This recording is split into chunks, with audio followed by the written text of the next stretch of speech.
Jadi starseed itu ada dua, antara gandum sama ilalang. Nah, ketika dia itu berbuah, dia bersaksi, ya pasti akan naik, level frekuensinya naik. Yang tadinya itu frekuensinya di pikiran atau di logika, naik ke jiwa mereka, ke mental. Habis ke mental ya ke hati nurani atau iman, seperti itu. Barulah starseed ini ya, yang dari gandum ini, ketika sudah masuk di pasukan cahaya atau light worker, itu dia barulah muncul ya, metra ilahi cahaya itu baru muncul ketika dia sudah berada di frekuensi light worker atau pasukan cahaya, seperti itu ya. Karena memang frekuensinya sangat tinggi, tidak sembarangan orang namanya saja masuk dalam light worker atau pasukan cahaya, itu kan benar-benar ya meninggalkan keterikatan yang sangat sangat dalam, harus benar-benar meninggalkan metrik-metrik, jebakan-jebakan seperti itu. Makanya dia bisa naik ke pasukan cahaya atau light worker, seperti itu.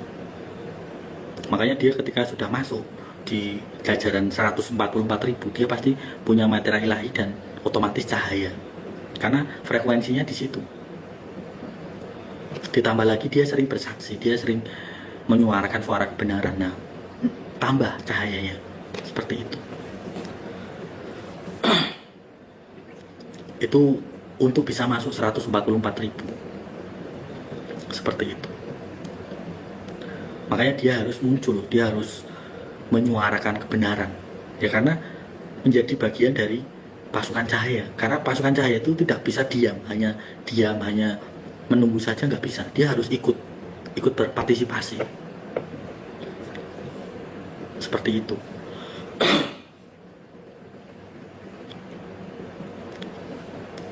Karena prosesnya, seleksinya itu sangat ketat, bahkan tidak sembarang orang itu bisa naik ke 144.000 itu. Karena di starseed itu sudah ada penyeleksian lagi, banyak penyeleksiannya di starseed ini. Nggak cuma gandum sama ilalang, itu nggak cuma itu saja, tapi dengan roh-roh dunia.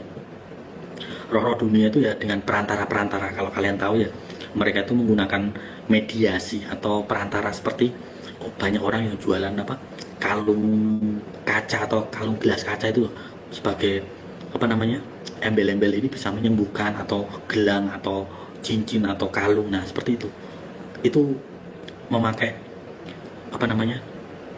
mediasi atau perantara. Nah seperti ini, berdoa harus memakai patung atau berhala. Nah itu kan juga mediasi, itu kan bercampur ya, seperti itu.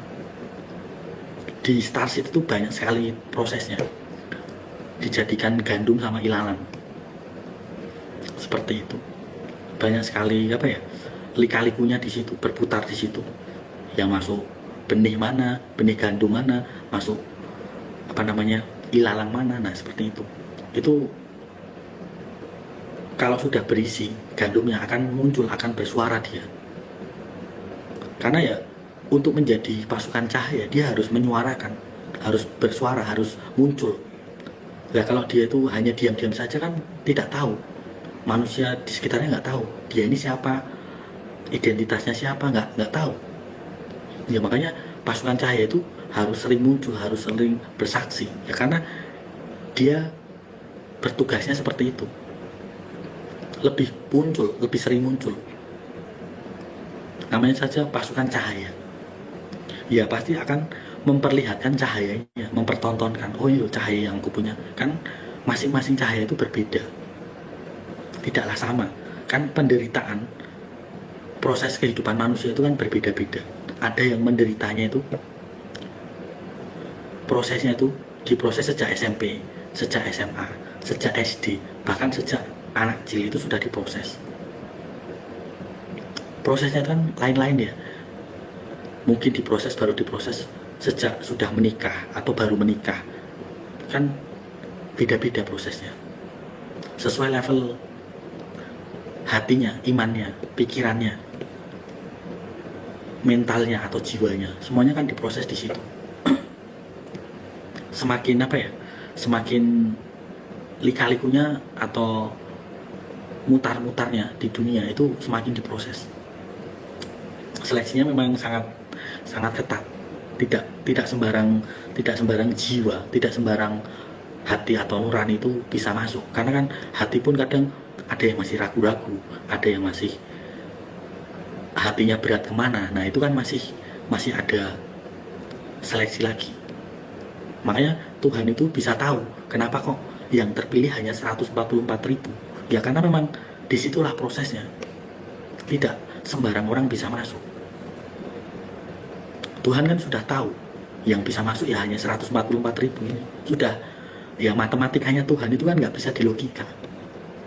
Masa ya memberi makan 5.000 orang dengan hanya 5 roti dan 2 ikan kan ya tidak bisa dilogika. Ya sama, 144.000 ini juga tidak bisa dilogika oleh manusia. Padahal manusia di seluruh dunia itu sangat banyak, tapi masih diseleksi lagi. Masih dipersempit lagi ruang hatinya supaya tidak ada yang berkhianat, tidak ada yang memberontak, tidak ada yang menyangkal, tidak ada yang ragu-ragu. Jadi imannya itu dibentuk, dimurnikan,